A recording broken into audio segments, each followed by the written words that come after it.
எருசலேம் பரம எருசலேமுக்காக நாங்கள் ஆண்டவரே காத்திருக்கிறோம். ஆண்டவரே, அதுக்காக யுத்தமே நடந்து கொண்டிருக்கிறது. ஆண்டவரே சோத்திரம். அந்த எருசலேம் நகரத்திற்காகவே சோத்திரம் ஆண்டவரே. 3 ஆபிரகாம் டீசம் சொல்லி யுத்தம் நடந்து கொண்டிருக்கிறது. ஆண்டவரே சோத்திரம். அந்த எருசலேமை ஆண்டவரே கர்த்தாவே ஆட்சி செய்ய வேண்டும். கர்த்தாவே உங்கள் சித்தம் நிறைவேற வேண்டும். நாங்களும் உங்கள் ஆட்சியில் பங்கு கொள்ள வேண்டும். ஆண்டவரே சோத்திரம். இயேசு கிறிஸ்துவை இரக்கம் செய்யும். ஆண்டவரே, இந்த இருக்கிற காலங்கள் ஆண்டவரே செல்லும் பொழுது, அந்த பரம எருசலேம் யாத்திரை நோக்கி செல்லும் பொழுது ஆண்டவரே சோத்திரம், நோய் நொடியின்றி இருப்பதற்கும் ஆண்டவரே நல்ல நோய் எதிர்ப்பு சக்தியும் கொடுத்துடலும், ரட்சியும் சமாதானத்தை கொடுத்துடலும். இந்த செய்தி தான் ஆண்டவரே ஒரு மனிதனை மறுரூபப்படுத்தும் என்று சொல்லியிருப்படி இன்னும் செய்தியுடைய வல்லமை இறங்கும்படி ஜெபிக்கிறேன். ஆண்டவரே சோத்திரம். வாக்குத்தத்தங்களும் கிருபைகளும் இறங்கும்படி ஜெபிக்கிறேன். ஆண்டவரே சோத்திரம் சோத்திரம் சோத்திரம். செய்திகள் இருக்கிறது. ஆண்டவரே சோத்திரம். இப்படி செய்திகளை ஆண்டவரே நல்ல ஒரு உற்சாகத்தையும் ஆண்டவரே சோத்திரம் சகோதர சிநேகத்துடன் இருந்து ஆண்டவரே தேவ அன்பு கடைசியில் சேர வேண்டும். ஆண்டவரே சோத்திரம். அந்த தேவ அன்பை நாங்கள் பெற்றுக்கொள்ளணும். ஒவ்வொரு இருதயத்திலும் தேவ அன்பை பெற்றுக்கொள்ள வேண்டும். அப்படி நாங்கள் தேவ அன்பை பெற்றுக்கொள்ள உதவி செய்யும். ஜெபங்களை விண்ணப்பங்களை கேட்டதும் ஆண்டவரே சோத்திரம். மற்றவர்களுக்காக ஜெபிக்கிற பரிந்து பேசுகிற ஆண்டவரே ஜெபிக்கிற ஜெபங்களை கேட்டலும் ஆண்டவரே சோத்திரம். பரிந்து பேசுது. ஏன்னா நாங்கள் ராஜாக்களும் ஆசாரியர்களும் முன்பாக இருந்து 1000 வருஷாச்சு இருப்போம் என்று சொல்லியிருக்கிறது. ஆண்டவரே சோதரிக்கிறேன் சோத்திரம். நல்ல ஒரு ஞானத்தை கொடுத்துள்ளோம். ஆண்டவரே சோதரிக்கிறேன். விசாரிப்பதற்கும் ஜனங்களை நியாயம் விசாரிப்பதற்கும் ஆண்டவரே சோத்திரம். சோத்திரம் ஆண்டவரே ஞானத்தை கொடுத்துள்ளோம். ஆண்டவரே சோதரிக்கிறேன். ஆண்டவரே சோத்திரம். பலப்படுத்தும் சோத்திரம். பாவங்களை எல்லாம் மன்னித்திடணும், இரக்கம் செய்திடணும். ஆண்டவரே சோத்திரம் சோத்திரம். உங்கள் ஆட்டுக்குட்டியான வெள்ளத்தினாலே நாங்கள் கழுவி பாவங்கள் நாம் கழுவி சுத்தமாக சமூகத்தில் முட்டமுட்டும் எப்ரேல் 1 சொல்லி ஆண்டவரே நாங்கள் பக்கத்தோட்டத்துக்கு முன்பே ஆண்டவரே சோத்திரம் பரிசுத்தம் உள்ளவர்களாகவும் ஆண்டவரே சோத்திரம் தெரிந்து கொள்ளப்பட்டிருக்கிறோம். ஆண்டவரே சோத்திரம். அதுபடி அந்த தெரிந்து கொள்ளப்பட்ட சத்தின்படி எங்கள் ஆசீர்வதியும். ஆண்டவரே சோத்திரம் சோத்திரம். சோத்திரிக்கிறேன் சோத்திரம். தொடர்ந்து ஆண்டவரே ஒவ்வொரு சகோதர ஜெபங்களை விண்ணப்பங்களை கேட்டுக்கிறோம். ஆண்டவரே சோத்திரம். நன்மையால் நிறம் என் ஜீவனெல்லாம் கிருபை நன்மை தரும். எல்லாம் இயேசு கிறிஸ்து நாமத்தில் ஜெபிக்கிறேன் பிதாவே. ஆமென். ஆமென். கர்த்தருடைய பரிசுத்த நாமத்துக்கு ஸ்தோத்திரம் உண்டாகட்டும். இந்த நேரத்தில் ஒரு நல்ல பாடலை பாடுவோம். மணியரசன், என்ன பாடலையா பாடுற? சிவகுமார், நீங்கள் மியூட்டில் வச்சுக்கோங்க. கர்த்தர் உங்களை ஆசீர்வதிக்கிட்டு. சிவகுமார் பிரதர் லைனில் இருக்கிறாரு. என்ன பாடல் பாடுறதா? உன்னை காக்கிறவர் உறங்காரா? சரியா, உன்னை காக்கிறவர் உறங்கார். அந்த பாட்டு உன்ட்ட இருக்கா? இல்லை இப்போ அனுப்பட்டுமா?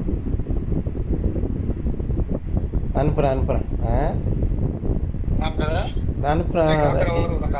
இன்கால் மெசேஜில் அனுப்புகிறேன். பாடியா? ஆமாம். உன்னை காக்கிறவர் உறங்கார். வரேன் ஒரு நிமிஷம்.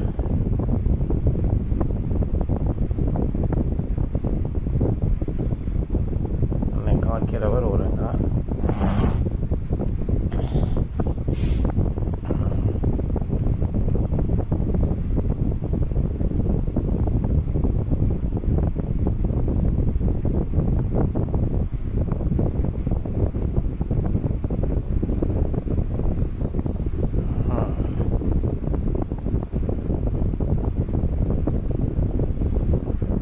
வந்துருச்சான்னு பாரியா?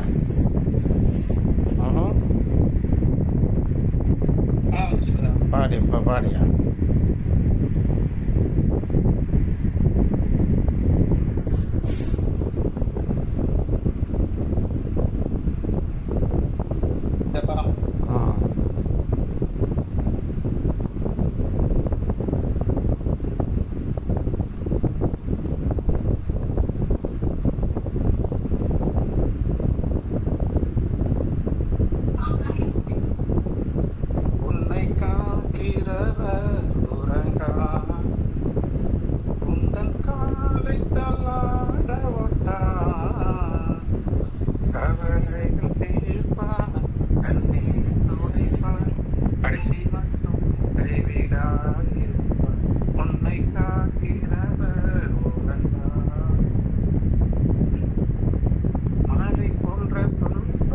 தினம் வந்தாலும் ஆடி போல் சோதனை பெருகினாலும் மலை போன்ற துன்பம் தினம் வந்தாலும் ஆடி போல் சோதனை பெருகினாலும் கோட்டையின் அரணாய் கர்த்தர் இருப்பதா நெஞ்சே நீ கலங்கிடாதே உன்னை காக்கிறவர்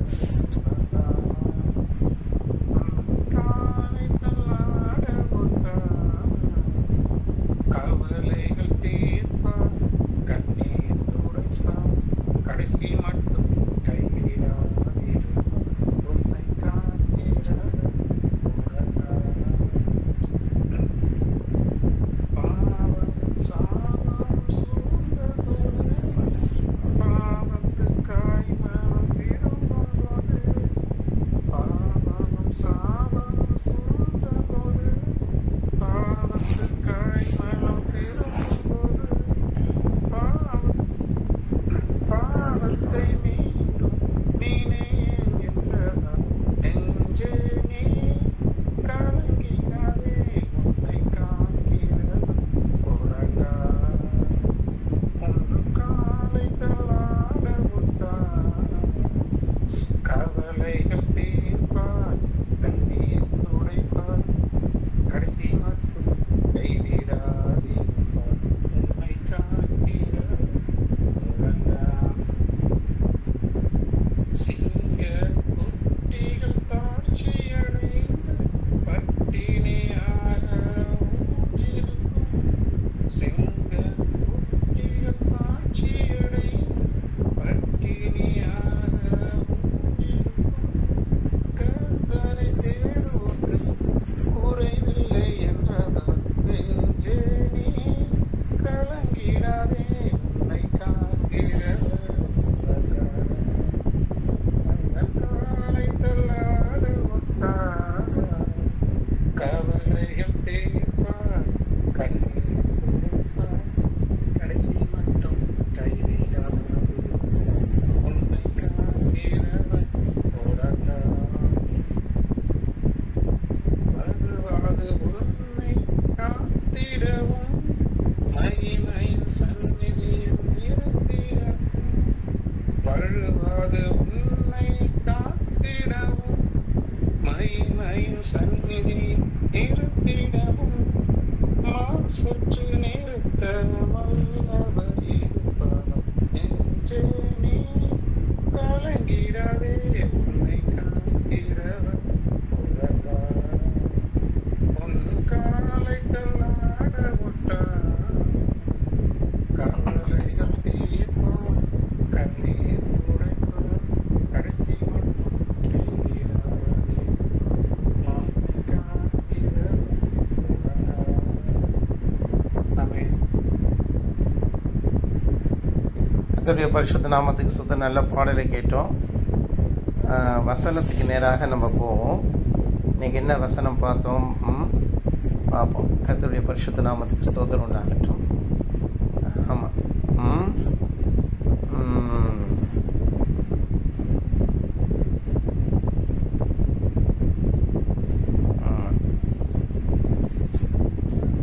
இன்றைக்கி வந்து சிவகுமார் அந்த வசனத்தை படிங்க. வசனம் தெரியுதுல, படிங்க, சத்தமாக படிங்க. மியூட் எடுத்துகிட்டு படிங்க. தேவன் தான் நம்பியிருக்கிற யாவரும் படிக்கணும். படிங்க. நம்பியிருக்கிற கொஞ்சம் எல்லாத்தையும் தேவன் நான் நம்பியிருக்கிற துருகமும் என் கேடகமும் என் இரட்சண்ய கொம்பும் என் உயர்ந்த அடைக்கலமும் என் புகழிடமும் என் இரட்சகருமானவர் என்னை வல்லடிக்கு நீங்களாக்கி ரட்சிக்கிறவர் அவரே. 2 சாமுவேல் 22:3 இல்லையா? ஆமாம். இது வந்து ஆக்சுவலி இது 2 சாமுவேல் 22:3 இருந்தாலும் இது தாவீது பாடின ஒரு பாடல், ஒரு சங்கீதம், சாம். ஆமாம். தேவனுக்கு மகிமையாக தேவன் தாவீது பாடின ஒரு சங்கீதம். இந்த சங்கீதத்தை அது பதிவு பண்ணியிருக்கு. இது வந்து 2 சாமுவேலில் பதிவு பண்ணியிருக்கிறார்கள். அது அவருடைய நடபடிகள், தாவீதுடைய நடபடிகளில் அவர் பாடின அந்த பாடல் சங்கீதம் எந்த சந்தர்ப்பத்தில் பாடப்பட்டது. ஆமாம், அப்போ அது அங்கே அமைக்கப்பட்டிருக்கு. தாவீதை தேவன் ஒரு அரசனாக்கி அவனை அரசனாக்கி வைத்திருக்கிறார். ஏனென்றால் அவனுடைய எதிரி சவுலை கொன்றார். சகல சத்துருக்களையும் விலக்கி போட்டு அவனை ஒரு அரசனாக முடிசூட்டுகிறார். விளையும் பயிர் முளையிலே தெரியும் என்று சொல்லுகிறது போல தாவீது என்பவன் சிறு வயதிலேயே கோலியாத்தை கொன்றவன். அதே போல தான் தாவீதை தேவன் அப்படி தெரிந்து கொண்டார். தாவீதனுடைய வைராக்கியமும் வேதத்தில் 2 பேரோட வைராக்கியம் என்னை ரொம்ப அசைக்கும். ஒன்று தாவீது, இன்னொன்று பவுல். 2 பேரோட வைராக்கியமும் என்னை ரொம்ப அசத்தும். ஒவ்வொருத்தரும் ஒவ்வொரு தன்மைகள் உண்டு. ஆமாம், ஆபிரகாம் என்பவன் விசுவாசத்தில் வல்லவனாக இருந்தான், அது நம்மளை அசத்தும். அதே போல் யோபுவும் எடுத்துக்கிட்டிங்கன்னா பொறுமைக்கு அடையாளமாக இருப்பார்கள். அதே போல் ஒவ்வொரு பரிசுத்தவான்களும் ஒவ்வொரு காரியங்களுக்கு அடையாளமாக இருக்கிற தானியேலும் சாலமோனும் எடுத்துக்கொள்வோம் என்றால் ஞானத்துக்கு அடையாளமாக இருக்கிறார்கள். ஆமாம், ஞானத்துக்கும் ஆமாம், அதே தானியேலும் யோவானும் எடுத்துக்கொள்வோம் என்றால் பேராக நம்ம கொண்டு போகலாம். மறைபொருளுக்கும் ஞானத்திற்கும் அடையாளமாகவும் இருக்கிறார்கள். ஆமாம், மறைபொருளுக்கு அடையாளமாக இருப்பது தானியேலும் யோவானும், அப்போஸ்தலனாகிய யோவான். சரி, அப்படி பார்க்கும்போது எலியாவும் யோவான் ஸ்நானகனும் ஒரே ஆவியை பெற்று தேவனுக்கென்று, இஸ்ரவேலின் தேவனுக்கென்று அவர்கள் ஒரு வைராக்கியம் காண்பித்தார்கள். அப்போ பவுலும் தாவீதும் காண்பிக்கக்கூடிய பக்தி வைராக்கியம் ஒன்று, இவர்கள் யோவான் ஸ்நானகனும் எலியாவும் காண்பிக்கிற வைராக்கியம் அது அது அது அது நம்ம வகைப்படுத்த முடியும், டிஃப்ரென்ஷியேட் பண்ண முடியும். ஆனால் இப்போ வைராக்கியம் என்று வரும்பொழுது தாவீதினுடைய வைராக்கியம் என்னை ரொம்பவே அசத்தும். தாவீதினுடைய 150 அந்த சங்கீதத்தில் தாவீதினுடைய சங்கீதங்கள் நிறைய இருக்குது. அதுதான் டாமினன்ட் போர்ஷன். ஆமாம், வேதத்தில் நிறைய பேர் சங்கீதங்கள் எழுதியிருக்கிறாங்க. ஆமாம், ஆனால் தாவீதினுடைய சங்கீதம் தான் அதிகம். அதில் மற்றவங்க ஆசாபின் சங்கீதம் இருக்கிறது, மற்ற மோசையின் சங்கீதம் இருக்கிறது. 90ஆம் சங்கீதம் மோசே எழுதினது. ஆசாபின் சங்கீதம் 64 74 இதில் வரும், அது ஆசாபின் சங்கீதம். ஆனால் தாவீதின் சங்கீதம் நம்ம மிகவும் அது மேசியாவை பற்றி, இயேசு கிறிஸ்துவை பற்றி, மனுஷகுமாரனை பற்றி, கடைசி காலத்தில் வரக்கூடிய மனுஷகுமாரனை பற்றின ஒரு மகத்துவமாக இருக்கிறது. 2 காலங்களில் மனுஷகுமாரன் வெளிப்படுகிறார். முதல் காலம் என்பது என்னவென்றால் அது 1ஆம் நூற்றாண்டு.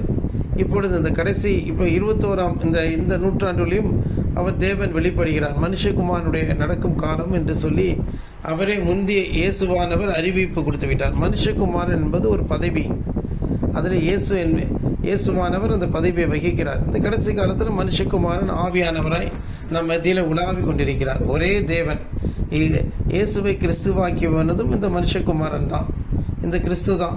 கிறிஸ்து என்றென்றைக்கும் ஜீவிக்கிறார். ஆபிரகாம் வசிக்கும் பொழுது அவர் இப்பொழுது இருக்கிறார். ஆமாம், ஆபிரகாம் இருக்கும் பொழுது இப்பொழுது இருக்கிறார். நாம் ஆபிரகாம் காலம்தான் கடந்து போயிடுச்சு, ஆனால் அவருடைய ப்ரெசன்ஸ் இன்னும் ப்ரெசன்டென்ஸில் தான் இருக்குது. அது விளங்கிக்கிறது கஷ்டங்க. எப்படின்னு கேட்டிங்கன்னா, நம்முடைய உலகத்திலேயே ஐன்ஸ்டீன் என்பவர் ஒரு தியரியை சொல்லும் பொழுது ஒரு கோடும் ஒரு பேராபோலாவும் ஒன்று அப்படிங்கிறாங்க. ஆக்சுவலி ஜியாமெட்ரிக்கல் படி பேராபோலாவும் கோடும் ஸ்ட்ரெயிட் லைனும் ஒன்று கிடையாது. நல்லா தெரிஞ்சுக்கோங்க. பேராபோலாவும் ஒன்று கிடையாது. ஆமாம், ஒரு நிகழ்ச்சியை எடுத்துக்கும்போது ஒரு அசையக்கூடிய பொருளில் ஒரு விதமான காலகட்டம் இருக்கிறது, ஸ்டாட்டிக்காக நிற்கக்கூடிய இடத்துல ஒரு காலகட்டம் இருக்கிறதுங்கிறாங்க. ஆமாம், இதே ஸ்பேஸ் எடுத்துக்கிட்டிங்கன்னா டைம் ஸ்பேஸ் என்று சொல்லுகிறார்கள். வெறும் டைம் கிடையாது, ஸ்பேஸும் டைமும் ஒன்று. ரெண்டுத்தையும் பிரிக்கவே முடியாது. அது ரெண்டுமே ஒரு இல்லூஷன். எப்படின்னு கேட்டிங்கன்னா, இந்த உலகம் ஒன்றாகி சில வருஷங்கள் தான் ஆகுது. சில கோடி வருஷங்கள் தான். ஆனால் சில நட்சத்திரங்கள் இந்த பூமிக்கு வந்து அடையிறது வந்து உலகம் தோற்றத்துக்கு முன்னாடியே அது வந்திருக்கணும். அந்த மாதிரி தான் அதனுடைய ட்ராவலிங் இருக்குது. அப்போ அது வந்து நமக்கு வந்து ஒரு கன்ஃபியூஷனை கொடுக்குது அது. ஆமாம், ஒரு இடத்துல ஒரு நொடியாக இருக்கும்போது இருக்கும் பொழுது இன்னொரு இடத்துல அது 1000 வருஷமாகவோ இல்லாட்டி சில யுகங்கள் கடந்ததாகவோ இருக்கிறது. ஒரு யுகமே கடந்ததாக இருக்கிறது. ஆமாம், அப்படின்னு சொல்லும்போது இது நம்மளால் விளங்கிக்க முடியல. இது எப்படி மேட்ச் பண்ணலான்னா, ஆமாம், தேவன் நித்தியத்தில் இருக்கிறார். அவருக்கு அந்த நித்தியத்தில் இருந்து கொண்டு அவர் வந்து ஆதியாகமத்தையும் கவனித்துக் கொண்டிருக்கிறார், வெளிப்படுத்தின விசேஷத்தையும் கவனித்துக் கொண்டிருக்கிறார். இதை மனுஷர்களுக்கு காண்பிக்கிறார். அவர் வந்து யோவான் என்ற சீஷனுக்கு, அப்போஸ்தலனுக்கு அவர் வந்து இந்த கடைசி காலத்தில் நடக்கக்கூடிய கர்த்தருடைய நாளில் அவனை ஆவிக்குள்ளாக்குகிறார். ஆமாம், இது வந்து இன்னைக்கு நேத்திக்கு உள்ளதில்லை, இந்து புராணங்களிலே கூட அதை வந்து சொல்லியிருக்கிறாங்க. ஆமாம், ஒரு மனுஷன் தன்னுடைய மகளை அழைச்சிட்டு போய் வானத்தில் போய் அங்கே போய் தன் மகளுக்கு தன்னை ஏற்ற மனவானன்னு கேட்கும்போது அவன் சிரிக்கிறான். அங்கே இருக்கக்கூடிய அந்த பிரம்மன்கிறவன் சிரிக்கிறான். ஏன்னு கேட்டீங்கன்னா, இன்றைக்கி நீ ஊருக்கு போனேன்னா இப்போ இருக்கக்கூடிய எவனுமே அங்கே கிடையாது. ஒரு யுகமே கடந்து போயிடுச்சு. அங்கே ஒரு ராஜ்யமே, நீயே அங்கே ராஜா கிடையாது. நீ ஊருக்கு நீ மறுபடியும் திரும்பி போவான் என்றால் வேறொரு கட்டம் வந்து விட்டது. அங்கே எத்தனையோ யுகங்கள் கடந்து வந்து விட்டது. அங்கே வந்து நீ சொன்ன மாப்பிள்ளை யாருமே அங்கே கிடையாது அப்படின்னு சொல்கிறாப்புல. அப்போ பாருங்கள், இந்த டைம் ட்ராவல், அதாவது இந்த டைம் டைலேஷன் என்பது எல்லா காலங்களிலும் எல்லாராலையும் புரிந்து கொள்ளக்கூடிய ஒரு காரியமாக தான் இருக்குது. அப்படிங்கும்போது அந்த சங்கீதத்தில், அதில் வந்து 90ஆம் சங்கீதத்தில் அது குறித்து எழுதியிருக்கான். யார்? மோசே. அந்த ஒரு ஆச்சரியத்தை எழுதியிருக்கான், ஒரு நேற்று கழிந்து ராஜாமம் போல இருக்கிறதுன்னு சொல்லி. ஆமாம், சரி போகட்டும். தேவன் இயேசுவானவர் வந்து எல்லா காலங்களிலும் கிறிஸ்துவானவர் வசிக்கிறார். அவர் வந்து வசித்தார் கிடையாது, வசிப்பார் கிடையாது, ப்ரெசன்ட் டென்ஸில் இருக்கிறாரு. எல்லா காலத்திலும் அவர் ப்ரெசன்ட் டென்ஸில் இருந்துகிட்டு இருக்கிறார். இந்த காலத்திலும் அவர் ஆபிரகாமுடைய காலத்தையும் பார்த்து கொண்டிருக்கிறார், நம்முடைய காலத்தையும் பார்க்கிறார், இனி எதிர்காலத்தையும் பார்க்கிறார். இப்படிப்பட்ட மகத்துவம் உள்ள தேவன் தான் நம்முடைய தேவன். அதை நல்லா புரிஞ்சுக்கணும். இன்றைக்கி உலகத்தில் நடப்பவையெல்லாம் நமக்கு மிகுந்த வியப்பை கொடுக்கிறது. சமீபத்தில் நம்முடைய பிரதம மந்திரி அங்கே இஸ்ரேலில் போய் அப்படி ஒரு கனம் பெற்றிருக்கிறார். இஸ்ரேல் எவ்வளோ பெரிய தேசம், அது தேவனால் நேசிக்கப்பட்டவர்கள். அவர்கள் இன்றைக்கும் தேவன் நேசிக்கிறார். பவுல் இதை குறித்து ரோமருக்கு எழுதின நிருபத்திலே 18, 19, 20, 17 கூட நம்ம தொடர்ந்து வாசித்து வந்தோம்னா யூதர்களுக்காக அவன் வைராக்கியம் கொள்றதை பார்க்குறோம். அப்படிப்பட்ட வைராக்கியம் கொண்ட அந்த யூத இனமானது தேவன் இந்த கடைசி நாட்களில் 1 கோடிக்கும் கம்மியாக இருக்கக்கூடிய அந்த ஜனங்களை கூட்டி சேர்த்து அந்த தேசத்தை உலகத்திலேயே ஒரு மத்திய பாகத்தில் வைத்து ஆச்சரியப்பட வைத்திருக்கிறார். அந்த தேசத்தினுடைய டெக்னாலஜி, போர் யுக்தி, அவருடைய இரிகேஷன், அவருடைய எல்லா விதமான வந்து சைபர் அதாவது கம்ப்யூட்டர் டெக்னாலஜி, குவாண்டம் கம்ப்யூட்டிங், அதுலேயும் வந்து அட்வான்ஸ்டு குவாண்டம் கம்ப்யூட்டிங், இப்படிப்பட்ட அவங்களுடைய எல்லா டெக்னாலஜியுமே ரொம்பவும் ஹையாக இருக்குது. அவங்களோட உளவுத்துறை எல்லாமே வந்து மகா விசேஷத்திற்கு. ஆமாம், யுத்த தளவாடங்கள், அவர்களுடைய ஏர் டிஃபென்ஸ் சிஸ்டம், இதெல்லாம் உலகையே வியக்க வைக்குது. அயன் டோம், கோல்டு டோம் எல்லாமே வந்து இன்றைக்கி உலகத்தையே வியக்க வைக்குது. அப்போ அவங்களோட வந்து அவர்கள் அவ்வளவு திறமைசாலிகளாக இருந்தும் நம்முடைய இந்தியாவை பார்த்து வியந்து ஆச்சரியப்படுகிறார்கள். ஏனென்றால் அவர்களுக்கு மேன் பவர் இல்லை, நமக்கு மேன் பவர் இருக்குது. நம்மள்கிட்ட இருக்கக்கூடிய டெக்னாலஜி நம்ம வந்து என்ன செஞ்சுக்கிறோம், வந்து அங்கே வந்து நம்ம பகிர்ந்து கொள்கிறோம், டெக்னாலஜி ட்ரான்ஸ்ஃபர் பண்ணி கொள்கிறோம் ஒரு. ஆமாம், இது வந்து நம்ப முடியுமா? அப்படிங்கும்போது யார் எந்த நேரத்தில் எப்போ எதிரியாக மாறுவாங்கன்னு தெரியாது.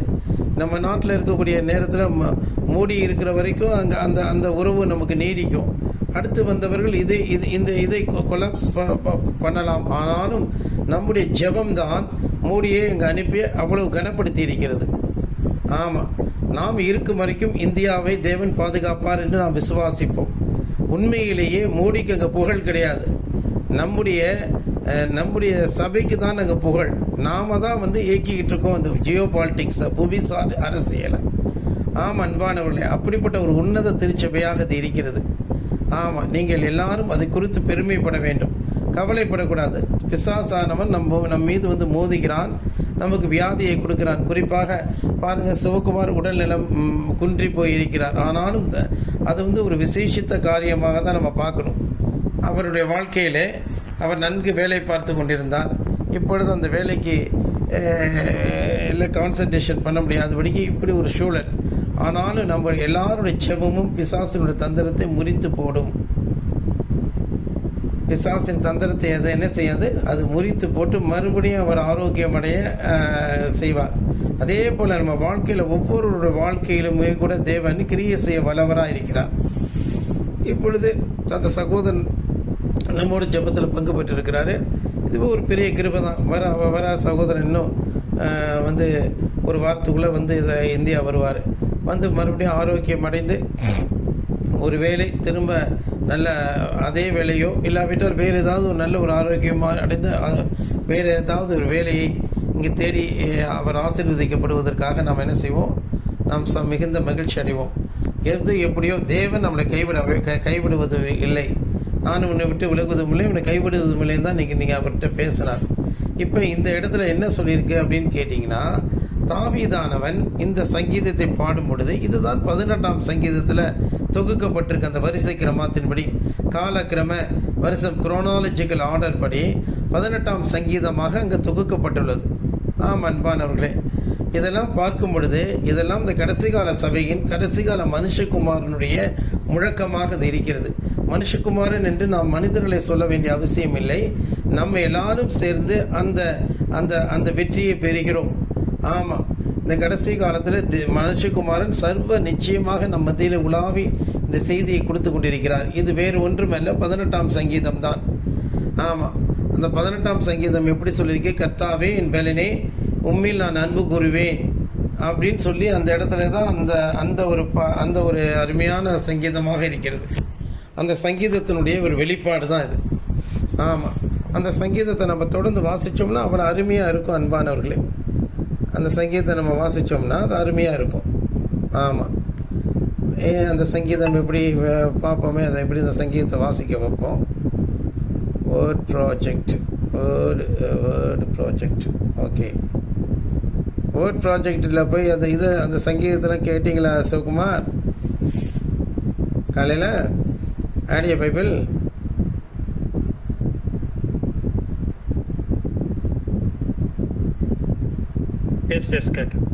கேட்டிங்க, நல்லாச்சா? அந்த சங்கீதம் 91 அதெல்லாம் படித்தீங்க இல்லையா? ஆமாம். இப்போ நான் என்ன சொல்லிட்டு இருந்தேன், இப்போ சங்கீதம் 18 எடுத்து இந்த வேர்ட் ப்ராஜெக்டில் வாசிக்க சொல்கிறேன். இந்த கேளுங்க. சங்கீதம் அதிகாரம் 18. என் பலனாகிய கர்த்தாவே உம்மில் அன்பு கூறுவேன். கர்த்தர் என் கண்மலையும் என் கோட்டையும் என் இரட்சகரும் என் தேவனும் நான் நம்பியிருக்கிற என் துரோகமும் என் கேடகமும் என் இரட்சணிய கொம்பும் என் உயர்ந்த அடைக்கலமுமாயிருக்கிறார். துதிக்கு பாத்திரராகிய கர்த்தரை நோக்கி கூப்பிடுவேன். அதனால் என் சத்துருக்களுக்கு நீங்களாக்கி ரட்சிக்கப்படுவேன். மரண கட்டுக்கள் என்னை சுற்றி கொண்டது, துச்சன பிரவாகம் என்னை பயப்படுத்தினது, பாதாள கட்டுக்கள் என்னை சூழ்ந்து கொண்டது, மரண கண்ணிகள் என் மேல் விழுந்தது. எனக்கு உண்டான நெருக்கத்திலே கர்த்தரை நோக்கி கூப்பிட்டு என் தேவனை நோக்கி அபயமிட்டேன். தமது ஆலயத்திலிருந்து என் சத்தத்தை கேட்டார். என் கூப்பிடுதல் அவர் சந்நிதியில் போய் அவர் செவிகளில் ஏறிற்று. அப்பொழுது பூமி அசைந்து அதிர்ந்தது. அவர் கோபம் கொண்டபடியால் பர்வதங்களின் அஸ்திபாரங்கள் குலுங்கி அசைந்தது. அவர் நாசியிலிருந்து புகை எழும்பிற்று. அவர் வாயிலிருந்து பட்சிக்கிற அக்கினி புறப்பட்டது. அதனால் தளல் மூண்டது. வானங்களை தாழ்த்தி இறங்கினார். அவர் பாதங்களின் கீழ் காரிருள் இருந்தது. கேருபின் மேல் ஏறி வேகமாய் சென்றார். காற்றின் செட்டைகளை கொண்டு பறந்தார். இருளை தமக்கு மறைவிடமாக்கினார். கரும் புனல்களையும் ஆகாயத்து கார் மேகங்களையும் தம்மை சூழ கூடாரமாக்கினார். அவருடைய சந்நிதி பிரகாசத்தினால் அவருடைய மேகங்கள் பறந்து விலகிற்று. கல்மலையும் நெருப்பு தழலும் விழுந்தது. கர்த்தர் வானங்களிலே குமுறினார். உன்னதமானவர் தமது சத்தத்தை தொனிக்க பண்ணினார். கல் மலையும் நெருப்பு தழலும் விழுந்தது. தம்முடைய அம்புகளை எய்து அவர்களை சிதறடித்தார். மின்னல்களை பிரயோகித்து அவர்களை கலங்க பண்ணினார். அப்பொழுது கர்த்தாவே, உம்முடைய கண்டிதத்தினாலும் உம்முடைய நாசியின் சுவாச காற்றினாலும் தண்ணீர்களின் மதகுகள் திறவுண்டு பூதலத்தின் அஸ்திபாரங்கள் காணப்பட்டது. உயரத்திலிருந்து அவர் கை நீட்டி என்னை பிடித்து ஜல பிரவாகத்தில் இருக்கிற என்னை தூக்கி விட்டார். என்னிலும் அதிக பலவான்களாயிருந்த என் பலத்த சத்துருவுக்கும் என்னை பகைக்கிறவர்களுக்கும் என்னை விடுவித்தார். என் ஆபத்து நாளில் எனக்கு எதிரிட்டு வந்தார்கள். கர்த்தர் எனக்கு ஆதரவாய் இருந்தார். அவர் விசாலமான இடத்திலே என்னை கொண்டு வந்து என் மேல் பிரியமாய் இருந்தபடியால் என்னை தப்புவித்தார். கர்த்தர் என் நீதிக்கு தக்கதாக எனக்கு பதிலளித்தார். என் கைகளின் சுத்தத்திற்கு தக்கதாக எனக்கு சரி கட்டினார். கர்த்தருடைய வழிகளை கை கொண்டு வந்தேன். நான் என் தேவனுக்கு துரோகம் பண்ணினதில்லை. அவருடைய நியாயங்களை எல்லாம் எனக்கு முன்பாக நிறுத்தினேன். அவருடைய பிரமாணங்களை நான் தள்ளி போடவில்லை. அவர் முன்பாக நான் மன உண்மையாயிருந்து என் துர்க்குணத்துக்கு என்னை விலக்கி காத்து கொண்டேன். ஆகையால் கர்த்தர் என் நீதிக்கும் தம்முடைய கண்களுக்கு முன்னிருக்கிற என் கைகளின் சுத்தத்திற்கு தக்கதாக எனக்கு பலன் அளித்தார். தயவுள்ளவனுக்கு நீர் தயவுள்ளவராகவும், உத்தமனுக்கு நீர் உத்தமராகவும், புனிதனுக்கு நீர் புனிதராகவும், மாறுபாடு உள்ளவனுக்கு நீர் மாறுபடுகிறவராகவும் தோன்றுவீர். தேவரீர் சிறுமைப்பட்ட ஜனத்தை ரட்சிப்பீர். மேட்டிமையான கண்களை தாழ்த்துவீர். தேவரீர் என் விளக்கை ஏற்றுவீர். என் தேவனாகிய கர்த்தர் என் இருளை வெளிச்சமாக்குவார். உம்மாலே நான் ஒரு சேனைக்குள் பாய்ந்து போவேன். என் தேவனாலே ஒரு மதிலை தாண்டுவேன்.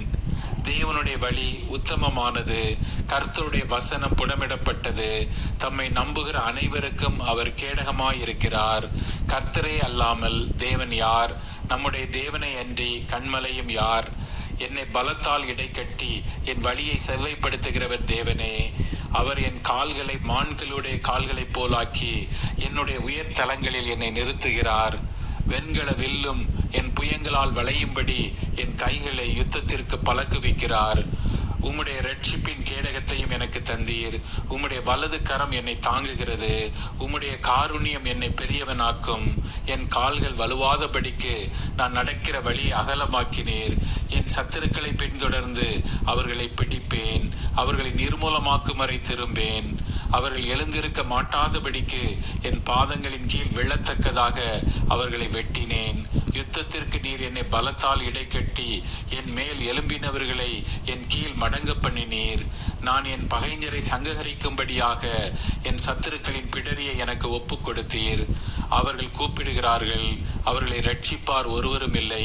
கர்த்தரை நோக்கி கூப்பிடுகிறார்கள், அவர்களுக்கு அவர் உத்தரவு கொடுக்கிறதில்லை. நான் அவர்களை காற்று முகத்திலே பறக்கிற தூளாக இடித்து தெருக்களில் உள்ள சேற்றை போல் அவர்களை எரித்து போடுகிறேன். ஜனங்களின் சண்டைகளுக்கு நீர் என்னை தப்புவித்து ஜாதிகளுக்கு என்னை தலைவனாக்குகிறீர். நான் அறியாத ஜனங்கள் என்னை சேவிக்கிறார்கள். அவர்கள் என் சத்தத்தை கேட்டவுடனே எனக்கு கீழ்ப்படுகிறார்கள். அந்நியரும் எனக்கு இச்சகம் பேசி அடங்குகிறார்கள். அந்நியர் முனை விழுந்து போய் தங்கள் அரண்களிலிருந்து தத்தளிப்பாய் புறப்படுகிறார்கள். கர்த்தர் ஜீவன் உள்ளவர், என் கண்மலையானவர் துதிக்கப்படுவாராக. என் ரட்சிப்பின் தேவன் உயர்ந்திருப்பாராக. அவர் எனக்காக பழிக்கு பழி வாங்கி ஜனங்களை எனக்கு கீழ்ப்படுத்துகிற தேவனானவர். அவரே என் சத்துருக்களுக்கு என்னை விலக்கி விடுவிக்கிறவர். எனக்கு விரோதமாய் எழும்புகிறவர்கள் மேல் என்னை நீர் உயர்த்தி கொடுமையான மனுஷனுக்கு என்னை தப்புவிக்கிறீர். இது நிமித்தம் கர்த்தாவே, ஜாதிகளுக்குள்ளே உம்மை துதித்து உம்முடைய நாமத்திற்கு சங்கீதம் பாடுவேன். தாம் ஏற்படுத்தின ராஜாவுக்கு மகத்தான ரட்சிப்பை அளித்து தாம் அபிஷேகம் பண்ணின தாவீதுக்கும் அவன் சந்ததிக்கும் சதா காலமும் கிருபை செய்கிறார். ஆமீன். எவ்வளோ அருமையான வசனம் பார்த்தீங்களா? எவ்வளோ அற்புதமாக தேவன் நமக்கு செஞ்சு கொடுக்குறார் இந்த காரியங்களை. ஆமாம், நாம் என்ன செய்யக்கூடாது? நாம் தளர்ந்து போகக்கூடாது. ஆமாம், நம்ம தளர்ந்து போகாமல் மிகுந்த மகிழ்ச்சி அடைய வேண்டும் அன்பானவர்களே. ஆமாம், மிகுந்த மன மகிழ்ச்சியோடு நாம் இந்த காரியங்களை நம்ம என்ன செய்யணும் நம்ம. ஆமாம், அதை தான் தேவன் நமக்கு செஞ்சிகிட்டு இருக்கிறாரு. இப்போ இந்த சங்கீதத்தில் தாவீதுக்கு, அப்போ தாவீதினுடைய அந்த ஆளுமை, நம்முடைய மனுஷகுமாரன் தான் தாவீது. இப்போ பரம தாவீது அவர் தான். அந்த பரம தாவீது நம்ம மத்தியில் இருக்கிறார். அப்போ தாவீது என்பது அப்போ அவன் இயேசு கிறிஸ்துக்கு ஒரு முன்னடையாளமாக டைப்பாலஜிக்கல் ஆர்டரில் அவன் இருக்கான். அவனுடைய குமாரன் தான் இப்போ மனுஷகுமாரனாக இருக்கிறார். தாவீதுக்கு இவர் எப்படி குமாரனமாக முடியும்? அதுதான் ஆச்சரியம். தாவீதுக்கு மாம்சத்தின்படி அவர் குமாரனாக முடியாது. ஆனால் அவனுடைய விசுவாசம், அந்த லீனேஜ், ஸ்பிரிச்சுவல் லீனேஜ், அதுதான் அவனை அவ்வளோ பெரியவனாக மாற்றுகிறது. தாவீதை தேவனுக்கே ஒரு முன்னோடியாக காணப்படுகிறது. அதாவது அவருடைய மேசியா, அவருடைய கிறிஸ்துவுக்காக. இப்போ இந்த கடைசி கால சபையிலே தேவன் நம்மை தான் அங்கே முக்கியப்படுத்துகிறார். அந்த மனுஷகுமாரன் நம் மத்தியிலே அசைவாடி நமக்கு தலையாக இருக்கிறார். நம்ம எல்லாருக்கும் அவர் போதனையை தருகிறார், நமக்கு தைரியம் சொல்கிறார். நமக்கு நியாய தீர்ப்பு கிடையாது. ஏன்னால் வெண்கல வில்லும் நம் புயங்களால் வளையும்படிக்கு யுத்தத்துக்கு நம்ம பழக்க வைக்கிறார். இது ஒரு பெரிய யுத்தம். இது உலக மகா யுத்தத்தை விட பெரிய யுத்தம். இப்போ பாருங்கள், மிடில் ஈஸ்ட்டு, அதாவது ஆக்சுவலி வெஸ்ட் ஏஷியான்னு சொல்லணும், மிடில் ஈஸ்ட்டுன்னு சொல்லக்கூடாது. வெஸ்ட் ஏஷியன் அப்படி தான் சொல்லணும். ஆனால் அந்த பிரிட்டிஷ் பயிலும் அப்படி வீணாக போன அந்த டெர்மினாலஜியை கொடுத்துட்டானுங்க. அவங்களுடைய டெர்மினாலஜி ஒரு பைத்தியம் பிடிச்சதாக இருக்கும். அவனுடைய லாங்குவேஜும் சில இடங்களில் பைத்தியம் பிடிச்ச மாதிரி தான் அவனோட இங்கிலீஷ் இருக்கும். சம்மந்தமே இருக்காது. நோ அப்படிங்கிறதுக்கு KNOW போடுவானுங்க, பைத்தியக்கார பயிலும். கேட்டால் கே சைலண்ட்டுமானுங்க. ஆமாம், அதே போல் அவங்க செய்யக்கூடிய நிறைய இடங்களில் நிறைய எரர் பண்ணுவாங்க. அது பட்ட செட் எக்ஸ்ப்ரெஷன் சொல்லுவாங்க. நம்ம என்ன பண்ணுறது, பைத்தியக்கார பயிலும். அதனால் அதான் ஆக்சுவலி வெஸ்ட் ஏஷியான்னு தான் சொல்லணும். சரி, இப்போ அது உலக ஜியோ பாலிட்டிக்ஸில் மிடில் ஈஸ்ட்னு சொல்கிறாங்க. அதனால் மிடில் ஈஸ்ட்னு சொல்லப்படுது. அப்போ அங்கே போர் பதஷ்டம் இருக்குது. இப்போ யுத்தம் ஸ்டார்ட் ஆகிடுச்சு ஈரானுக்கும் அமெரிக்காவுக்கும். ஆமாம், அமெரிக்கா போட்டு சாத்தி எடுக்க போகிறான் ஈரானை. ஆனால் ஈரானு சும்மா இருக்க மாட்டான், இஸ்ரேலை சீண்டுவான். இந்த மாதிரி நேரங்களில் தான் நம்ம மோடி அங்கே போயிருக்கிறான்னா என்ன தில் இருக்கணும், என்ன தைரியம் இருக்கணும். அப்படின்னா தேவன் மோடி அங்கே அனுப்புகிறார், நாம் தான் அனுப்புகிறோம். காற்றானு தனக்கு இஷ்டமான இடத்துக்கு போகுது, இஷ்டமான இடத்துக்கு செல்லுது. நாம் அனுப்பலைன்னா அவரால் போக முடியாது. ஆமாம், அங்கே இருக்கக்கூடிய நெத்தனியாக இருந்தாலும் அந்த மோடியாக இருந்தாலும் நமக்கு கீழாக இருக்கக்கூடியவர்கள் அவர்கள். நாம் அதிகாரங்களையும் துரைத்தனத்தையும் பரிகரித்து தான் அந்த காரியத்தை செய்கிறோம். ஆமாம் அன்பானவர்களே, நம்முடைய மனுஷகுமாரன் தான் அதை செய்கிறாரு. ஆமாம், நெத்தனியாகவாக இருந்தாலும் அவன் இயேசு கிறிஸ்துவை ஏற்றுக்கொள்ளவில்லை. ஆமாம், மோடி இருந்தாலும் அவர் ஒரு அஞ்ஞானி தான். அவர்கள் எப்படி நீதிமானாக முடியும்? அப்போ கிழக்கிலிருந்து ஒரு நீதிமானை தேவன் எழுப்பி இந்த காரியங்களெல்லாம் செஞ்சிட்ருக்கிறாரா? அந்த நீதிமான் மறைந்து கொண்டிருக்கிறார். ஆனால் இங்கே மற்ற மனுஷர்களை வைத்து அவர் ஒரு பப்பட் ஷோ போல உலக அரசியலை, புவிசார் அரசியலை அவர் இயக்கி கொண்டிருக்கிறார். ஆமாம், வானத்திலும் பூமியிலும் சகல அதிகாரம் கொடுக்கப்பட்டிருக்கு என்று இயேசு கிறிஸ்து சொல்லவில்லையா? அந்த இயேசு கிறிஸ்து தான் நம்ம மத்தியில் மனுஷகுமாரனா இப்பொழுது அசைவாரி. அதனால் நீங்கள் பயப்பட வேண்டாம். இந்த யுத்தத்தை அவர் நடத்துகிறவர் அவர்தான். உங்கள் வாழ்க்கையில் வரக்கூடிய எல்லா சோதனைகளையும் எல்லா கஷ்டங்களையும் அவர் அறிந்திருக்கிறார். நாம் இப்பொழுது யுத்தத்தில் இருக்கிறோம். பரம யோசுவா யுத்தத்தில் இருந்து யோர்தானை பின்னிட்டு திரும்ப செய்து எரிகோவின் மதிலை தகர்த்து கானானுக்குள் போய் உடனடியாக அவர்களுக்கு இளைப்பாறுதல் கிடையாது. யுத்தம் நடக்கிறது. அங்கே இருக்கக்கூடிய எல்லா ராஜாக்களையும் பிடித்து அழிக்கக்கூடிய ஒரு யுத்தத்தில் நம்ம வாழ்ந்து கொண்டிருக்கிறோம். அதுபோல தான் நம்ம வாழ்க்கையில் பிசாசு, வியாதி, ஸ்தாபனங்கள், உலக கோட்பாடுகள், அதிகாரங்கள், துரைத்தனங்கள், வானமண்டலத்தின் பொல்லாத ஆவிகள், இவை எல்லாவற்றையோடும் நம்ம யுத்தம் பண்ணிக்கிட்டு இருக்கோம். ஆம் அன்பானவர்களே, அதில் நம்ம நீதியாகவும் நியாயமாகவும் யுத்தம் பண்ணிக்கிறோம். கர்த்தர் வெற்றி சிறந்தார். அந்த யுத்தத்தினுடைய ஒரு சங்கீதமாகத்தான் இது இருக்கிறது. அந்த யுத்தத்திலே வெண்கல வில்லும் புயங்களால் முறியும்படிக்கு கர்த்தர் கிரியை செய்கிறார். ஆகவே இந்த யுத்தத்திலே நீங்கள் சோர்ந்து போகாமல் தைரியமாக இருந்து திடமனது கொள்ளுங்கள். தேவன் எல்லா விதங்களிலும் நம்மை ஆசீர்வதிப்பார். நம்முடைய தரித்திரத்தை போக்குவார், வறுமையை போக்குவார், பிசாசின் கிரிகளை சுட்டரிப்பார், நமக்கு ஆரோக்கியத்தை தருவார், சுகவீனத்தை மாற்றி போடுவார், வியாதியை படுக்கையை அவர் மாற்றி போடுவார்.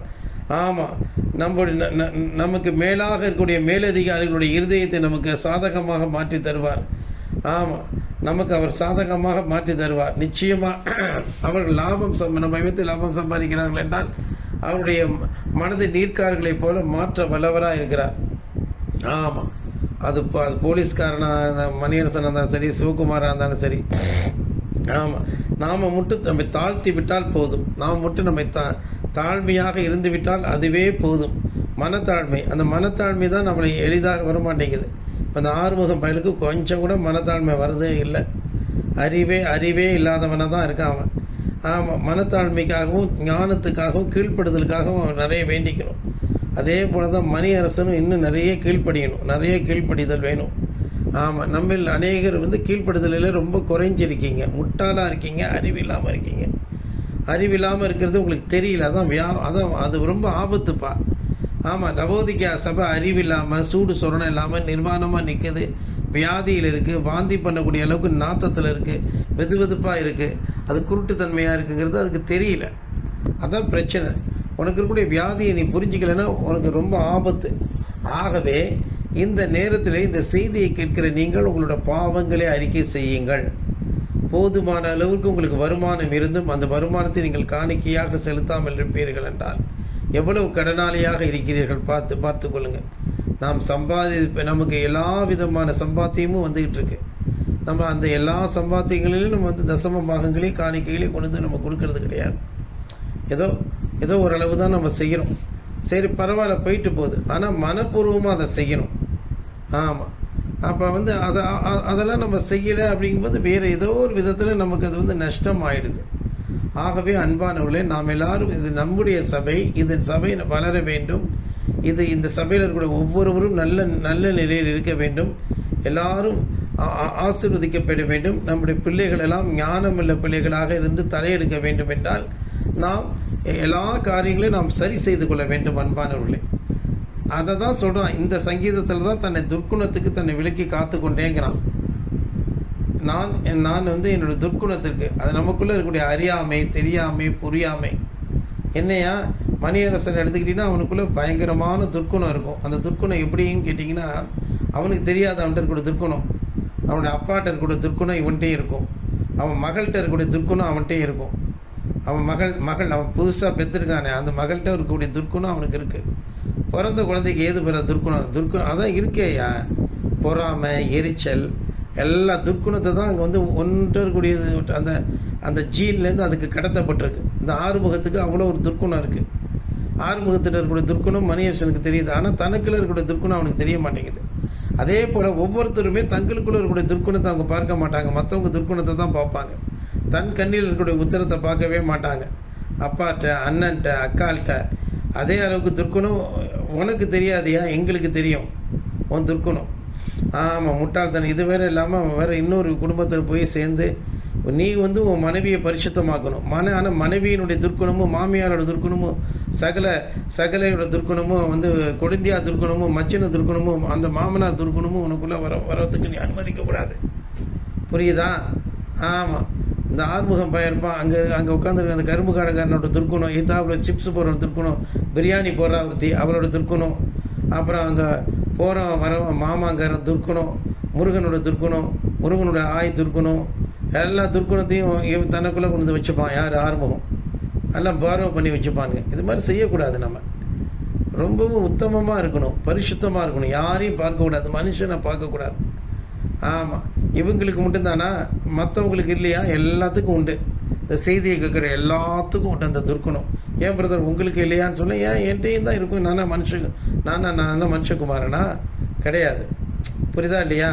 என்னை மனுஷகுமாரனை ஆக்குவதோ, ஒரு மனுஷனை கிறிஸ்துவ ஆக்குவதோ, ஆண்டவர் ஆக்குவதோ, ஒரு மனுஷகுமாரனை ஆக்குவதோ அது தேவனுடைய வேலை. ஆமாம், ஆனாலும் நான் மனிதன், எனக்குள்ளே இயற்கையாக இருக்கக்கூடிய குணங்கள் உண்டு. ஆனால் நீங்கள் அதை என்கிட்ட வந்து வாக்குவாதம் பண்ணி உங்கள்கிட்ட இல்லையான்னு கேட்கக்கூடாது நீங்கள்.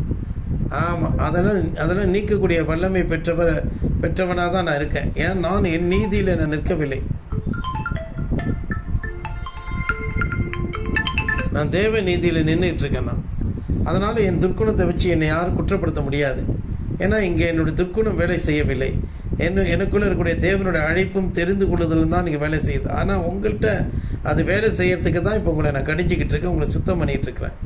ஆகவே அன்புக்குரிய சகோதர சகோதரிகளே, நாம் வாழ்ந்து கொண்டிருக்கூடிய ஒரு காலம் மிகவும் இயேசு கிறிஸ்து வரக்கூடிய ஒரு காலம்.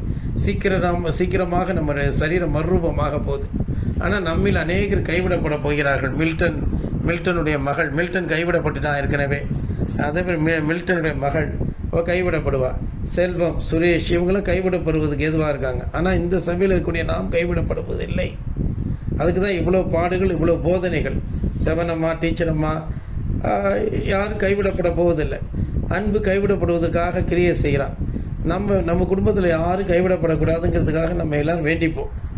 ஆமாம், இந்த சபையில் அதுக்கு தான் இவ்வளோ நீதி, இவ்வளோ நியாயங்கள். இதை எதிர்த்து பேச வேண்டாம் யாருமே.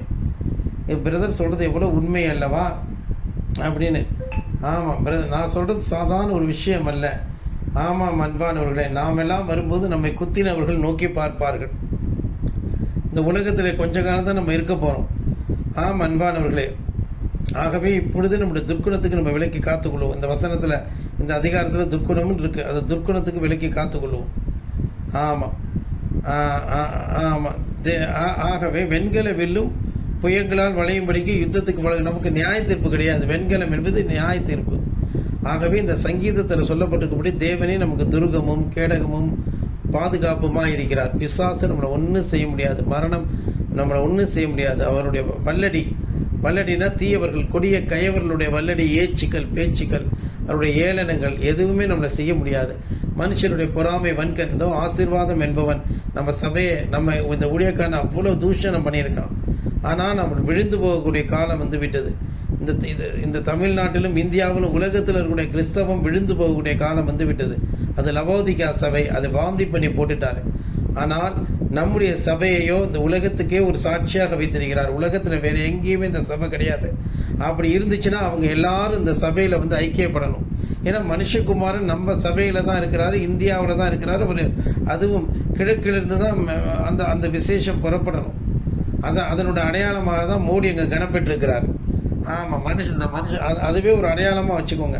வேறு எந்த நாட்டினுடைய பிரைம் மினிஸ்டர் ஜின்பிங் கனம் பெற்றானா, ஜப்பான் பிரைம் மினிஸ்டர் கனம் பெற்றானா, இல்லாவிட்டால் தைவானோ ஆஸ்திரேலியா கனம் பெற்றானா, இல்லாட்டி வந்து பிரிட்டிஷ் கனம் பெற்றானா, இல்லாவிட்டால் ட்ரம்ப் பையன் தான் வந்து கனம் பெற்றானா, இல்லாட்டி புட்டின் தான் இஸ்ரேல் கனப்படுத்திச்சா?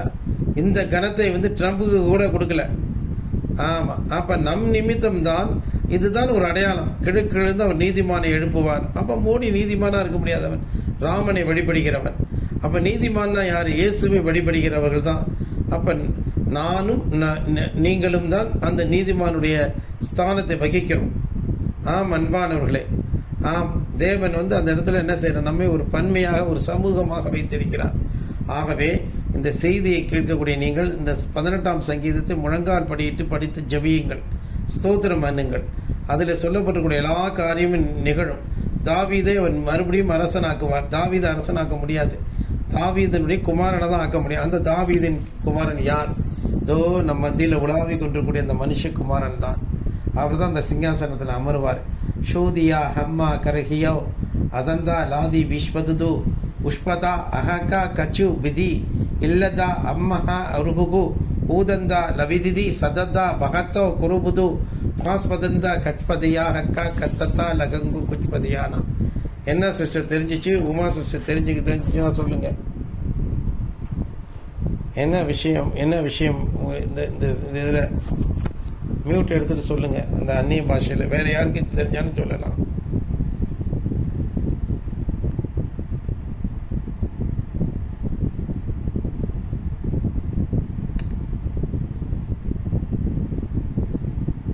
தெரியுதா சிஸ்டர்? லைனில் இருக்கீங்களா? மியூட் எடுத்துகிட்டு பேசுங்க. அந்நிய பாஷையில் என்ன தெரிஞ்சிச்சுன்னு. நானே உங்கள் பலன், உங்க பலகீனத்துல என் பலம் பூர்ணமா விளங்கும், என் கிருபை உங்களுக்கு போதும் அப்படின்னு சொல்லி சொல்றாரு. உங்க பலகீனங்களுக்கு நீங்க வந்து வருத்தப்படாதீங்க. உங்க பலகீனத்துல என்னுடைய பலம் அது விளங்க பண்றேன் அப்படின்னு சொல்லி சொல்றாரு. அதான் நிறைவானது வரும்பொழுது குறைவானது ஒழிந்து போகும் அப்படின்னு சொல்றாரு. ஆமாம், ஸ்தோத்திரம். இவங்களுடைய பலவீனங்கள் எல்லாம் தேவன் வந்து பலம் பூர்ணமாக விளங்குங்கிறார். அதானே சிஸ்டர் ஹைலைட்டு. ஆமீன், ஸ்தோத்திரம். அப்படியே ஜெபம் பண்ணிடுங்க. ஸ்தோத்திரப்பா, வைத்திருக்கிறோம் தன்மையான இன்றைய வேளையில நாங்கள் கூடி வந்திருக்கிறது எவ்வளவு மகிழ்ச்சி உள்ள நேரமாக இது இருக்கிறது ஐயா.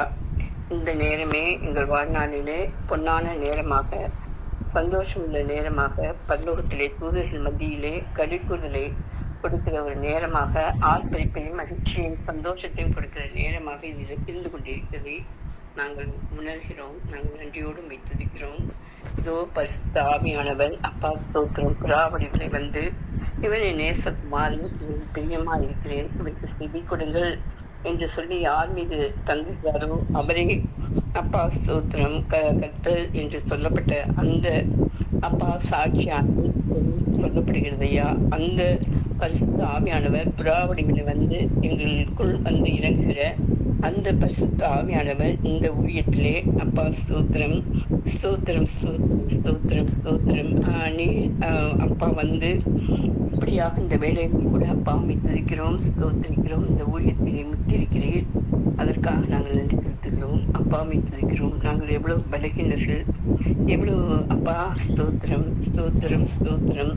நிமிஷந்தோறும் நாங்கள் தவறுகிறவர்கள். நாங்கள் அப்பா ஸ்தோத்திரம் ஒரு சிறு துன்பத்தையும் நாங்கள் தாங்க முடியாதவர்களாக நாங்கள் இருக்கிறோம். ஆனால் நீரோ எங்களுக்கு அரணம் கோட்டையும் ஆபத்து காலத்திலே அனுகுணமான துணையுமாய் இருக்கிறீர். அதற்காக நாங்கள் சொல்கிறோம்.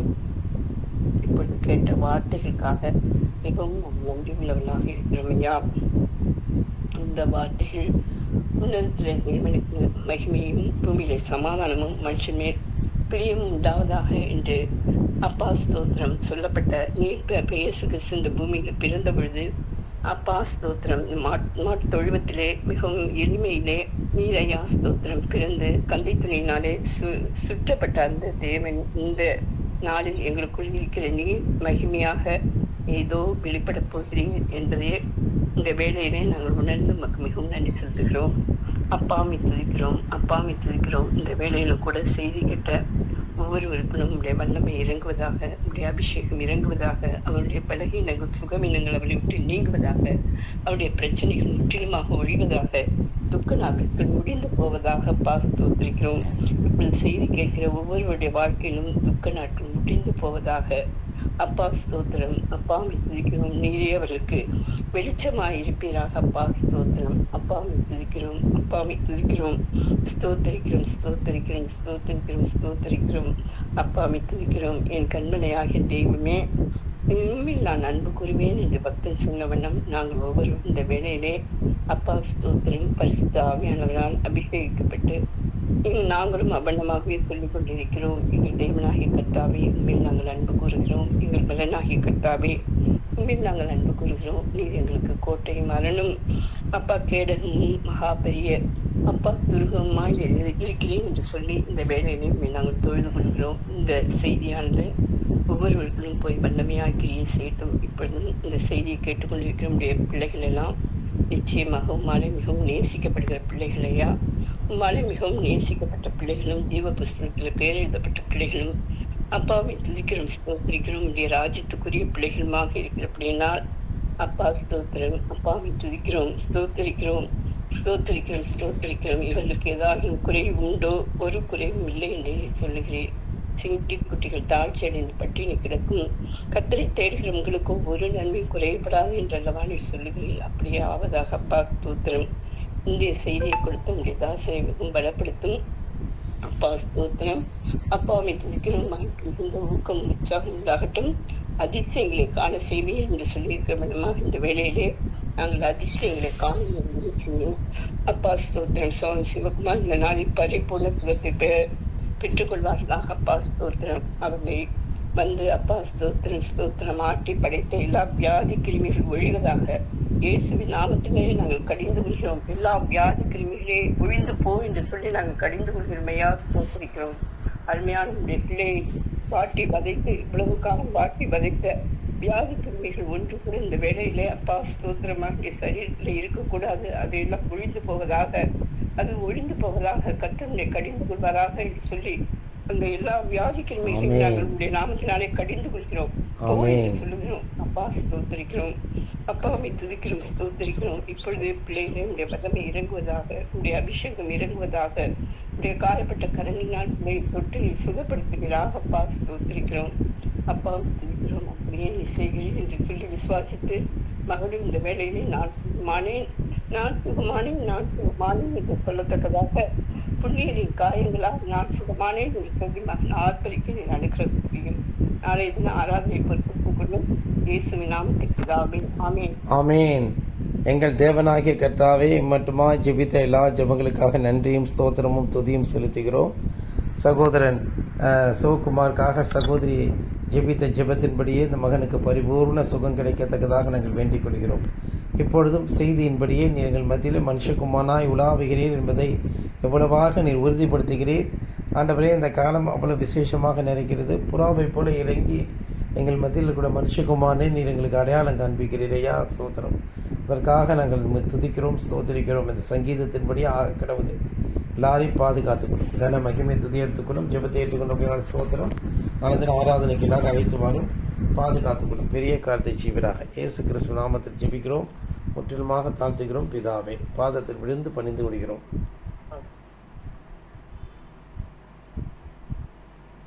கர்த்தர் தாமே நம்முடைய ஜெபத்தை கேட்டபடினா நன்றியோடு ஸ்தோத்திரிப்போம். ஸ்தோத்திரம், ஸ்தோத்திரம், ஸ்தோத்திரம், ஸ்தோத்திரம், ஸ்தோத்திரம். Praise the Lord. கர்த்தருக்கு ஸ்தோத்திரம்.